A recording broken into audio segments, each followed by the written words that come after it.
Oshnalar qiz farzand otasiga boshqacha mehribon bo'lar ekan-a.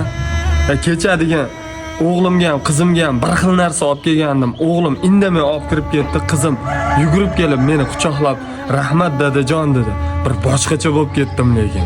Gapirma oshna. Men qancha ishdan kech kelsam ham qizim ham uxlamasdan kutib turadi. Kelishim bilan dadajon siz sog'indim. Yugurib keladi, hamma charchoqlarim chiqib ketadi. Ha do'stlarim, meni ham ikkita o'g'il farzandim bor, lekin sizlarning gaplaringni eshitib, to'g'risi sizlarga havasim keldi. Ha oshna, hali sen ham xudo xolasa qiz farzandli bo'lasan. Obbo, shu ish zararligida buni yurmaganini. Aka, yordam kerakmi? Ko'rmaysam uka yurmayapti-da. Ha, bo'ldi aka, hozir ko'ramiz-da. Aka, bo'ldi, yurgizingchi. Ey ukam, rahmat, gap yo'q.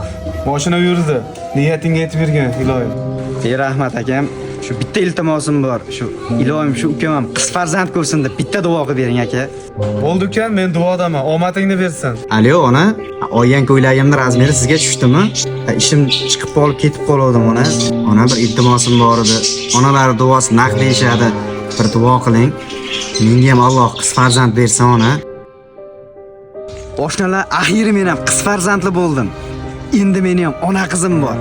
Bugun xursandman. Choyxona mendan ketdik bugun bir osh yeylikchi.